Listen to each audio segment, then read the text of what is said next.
సొంత వాళ్ళని ఎంత మంచిగా చూసుకుంటాం ఇంకా ఎందుకు వదిలిపోతారు వాళ్ళు పోరు కదా వాళ్ళకు ఎందుకు ఎన్ని రోజులు ఇక్కడ మనం ఉండి ఒట్టిగా కూర్చొని తినాలి మనం కూడా ఏదైనా కష్టపడాలి మనం కూడా పైకి రావాలి మనం కూడా ఒక పేరు తెచ్చుకోవాలని వాళ్ళు అట్లా జాబ్లల్లో ఫేమస్ అయిపోయారు పాప డాక్టర్ అమెరికాలో 12 years అయిపోయింది ఆమె వెళ్ళిపోయి పోదనుకున్నాను నన్ను వదిలిపోకపోతుండే అలాంటిది ఆమె కూడా అక్కడ సెటిల్ అయిపోయింది ఎందుకంటే ఎందుకు మదర్ ఫాదర్ కు ఎక్కువ మనం బర్డన్ కావద్దు అన్నట్టు సో అన్న మీరు ఇప్పుడు ప్రజెంట్ ఉన్న జనరేషన్ లో ప్రతి ఒక్కరు పైల్వాన్ అనుకుంటా సో అది ఒక ప్యాషన్ అయిపోయింది ఇప్పుడు సో వాళ్ళ గురించి మీరు ఏం చెప్పాలనుకుంటున్నారు ఎందుకంటే రియల్ పైల్వాన్ అడుగుతున్నా నేను ఈ రియల్ పైల్వాన్ల గురించి అంటే ఒక్క విషయం చెప్తా ఈ పైల్వాన్ అంటే చాలా తప్పు పైల్వాన్ అంటే దంగలు కొట్లాడి కుస్తీలు కొట్లాడినోడిని పైల్వాన్ అంటారు ఈ టైప్ ఎవరు చేసినా రౌడీ అంటారు అండి ఏది దొంగతనం చేసినోని రౌడీ అంటారు లంగతనం చేసినోని రౌడీ అంటారు చాకు కొట్టినోని రౌడీ అంటారు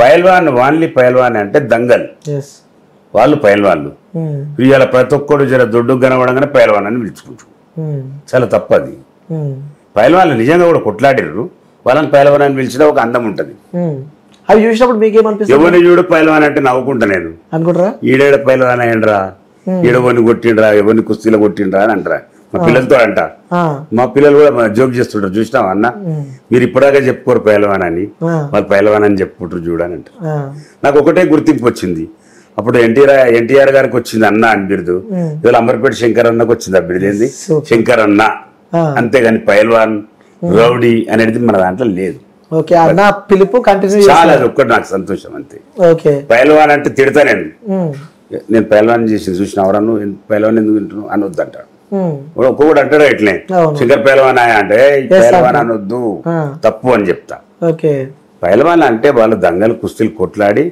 మనకి ఇప్పుడు తెలంగాణ గాని ఏపీ గాని వాళ్ళు ఒక గుర్తింపు తెచ్చిన వాళ్ళు ఆంధ్ర కేసరి కొట్లాడి వాళ్ళు రియల్ గా కొట్లాడి తెచ్చిన వాళ్ళు రోడ్ల మీద వనబడతాను కొట్టి పైల్వాన్ అయితే ఎట్లా కదా మంచోని కొట్టి చెడోని కొట్టి పైల్వాన్ అంటే పైల్వాన్ అవుతుందా కాదు కదా అంటే ప్రతి గల్లీకి ఒక పైల్వాన్ ఎత్తాడు చెటాకుండాడు ఆడు పైల్వాన్ అని పిలుచుకుంటాడు 2 దెబ్బలు కొట్టగానే కదా ఇప్పుడు చాలా మందికి ఏమిటంటే ఇప్పుడు నా దగ్గరకు వస్తారు అన్ననితుడు ఒక ఫోటో దిగాలని వస్తారు ఏడికెళ్ళి వచ్చిన బాబు అంట నిజామాబాద్కి వెళ్ళి కరీంనగర్కి వెళ్ళి ముగ్గురు ఒక మోటార్ సైకిల్ మీద వస్తారమ్మా ఇప్పటికి వస్తే ఎందుకు వచ్చినామని అడుగుతా సింపుల్ మంచిగానండి అన్న మీతో ఒక ఫోటో దిగా ఎందుకు నా ఫోటో ఏం చేస్తావు అన్న నీ లెక్క కావాలంటే నేనేమైనా అని తెలిసి అవుతావు నువ్వు అని అడిగిన నీ లెక్క పేరు నేను పేరు ఎట్లా తెచ్చుకున్నాను తెలుసు నీకు అని అడిగితా కరెక్టే కదా నవ్వుతారు వద్దురా బిడ్డ దిగు కానీ నా లెక్క నీ లెక్క అనకు నా ప్రేమతో దిగుతున్నా దిగు ఫస్ట్ అమ్మనైనా మంచిగా చూసుకో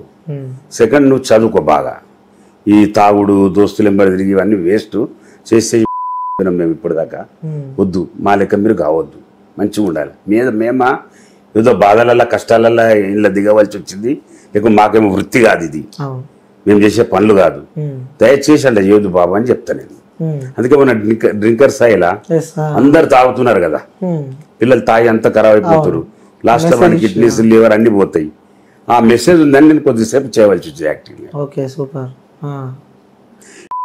సంబంధించింది ఒకటి వస్తుంది అలా నేను మెయిన్ విలన్ ఉంటా అలా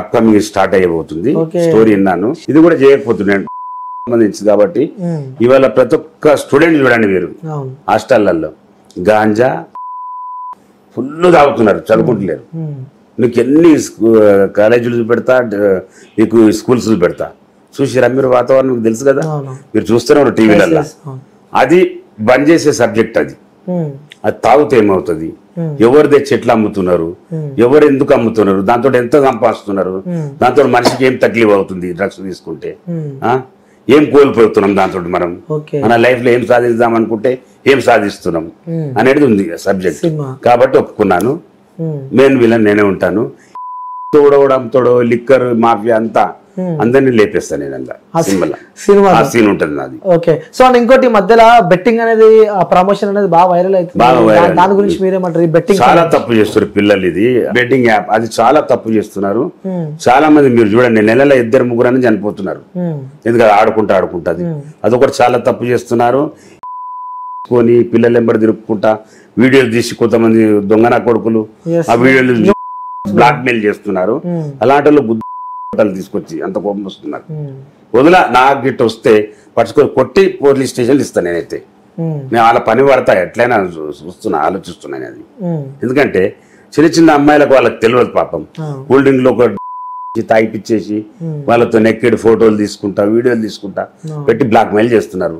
అలాంటి మనకు బయటకు వచ్చేటి ఒక 5-6 సబ్జెక్టులే 100 జరుగుతున్నాయి. అట్లా బ్లాక్ మెయిల్ చేసేది 100 జరుగుతున్నాయి. ఎందుకంటే మీకు తెలియదు, అది నా దృష్టికి వస్తాయి. అవి వచ్చి చెప్తారు, కాలేజ్ స్టూడెంట్లు చెప్తారు, అన్న నా లవర్ని ఇట్లా చేసిరని. అంటే ఎవడైతే మోసపోతాడో ఆడు చెప్తాడు, ఎవరోడు చెప్పాడు, ఎందుకు చెప్తాడు? పాంజాల వరకు కరెక్ట్ ఉంటాడు. ఇట్లా చాలా జరుగుతున్నాయి అన్నమాట. సో ఇవి మాత్రం బ్యాన్ చేయాలంటారు బెట్టింగ్ సంబంధించి? 101% బ్యాన్ చేయాలి. ఎవడన్నా అట్లా ఆడుతున్నట్టు చెప్తే కూడా నాకు చెప్తే పట్టుకొచ్చి నేను తీసుకొని జైలు లేపిస్తావని, నా నంబర్ ఇస్తా కావాలంటే. చాలా తప్పు చేస్తారు. ఎందుకంటే అమ్మా నాన్న కనీ పెంచింది ఎందుకు? ఇలా ఆడి మోసపోయి ఇళ్ళకెళ్ళి బంగారం ఎత్తుకోబోతున్నారు, పైసలు ఎత్తుకోబోతున్నారు, ఆడుతున్నారు ఈ గేమ్. నెక్స్ట్ ఐపీఎల్ వస్తుందన్న ఇప్పుడు, ఇంకోటి కొత్తది వస్తుంది. ఐపీఎల్ ఇప్పుడు స్టార్ట్ కాబోతుంది 21st. ఐపీఎల్ అంటే అందరు చేయలేరు, అది అందరికి సబ్జెక్ట్ ఉండదు. ఇది కంటిన్యూ ఫోన్లలో నడుస్తుంది కదా డైలీ. అది ఎప్పుడు ఏడాదికో 6 నెలలకు వస్తుంది ఐపీఎల్. ఇది కంటిన్యూ ఉంది కదా డైలీ, నైట్ డే కంటిన్యూ ఉంది. అదో 4-5 గంటలు ఆడతారు, వదిలేస్తారు. అది ఇదేం కంటిన్యూ కదా నీకు. బెట్టింగ్ చేయొద్దు అంటారు. బెట్టింగ్ చాలా డేంజర్. అది ఫస్ట్ ఏందో ఒక 1000 రూపాయలు ఇస్తే 10,000 వస్తాయి, అడిగి స్టార్ట్ అయిపోతుంది. కానీ ట్రై చేసిరా మీరు? నేను చేయలేదు. నార్మల్ ఏం తెలుసుకుందామని చెప్పి, అంటే మన పిల్లలు ఆడుతుంటే పట్టుకొని చూస్తే ఎట్లా ఆడతారు చదువు పెట్టని చూసినా. అదే ఫస్ట్ వేస్తారు డబ్బులు, ఆడు ఒకటి అని మొత్తం తీస్తారు. వాళ్ళు 10 రూపాయలు ఇచ్చి 100 రూపాయలు. ఇప్పుడు క్యాషినో అంతే, ఏదైనా అంతే. ఇవ్వడన్నా క్యాషినోలో పోయి 1-2 గెలుస్తారు అంతే, మీరు అంతా ఓడగొట్టుకొని వస్తారు ఎడిపోయినా. కానీ అన్న మీరు దుబాయ్ బాగా పోతుంటారు? ఒక బిజినెస్ పెడదాం అనుకుంటున్నా దుబాయ్ హోటల్ది. ఓకే. సో ఇటు మధ్యలో బెంగళూరు వచ్చిన చూసేసి బెంగళూరు కూడా వెళ్తున్నారు ఈ మధ్యలో బాగా. బెంగళూరులో నా ఫ్రెండ్ వాళ్ళది ఒకటి ఫామ్ హౌస్ ఉంది, వెళ్ళి రెస్ట్ తీసుకొని వస్తాం అక్కడ.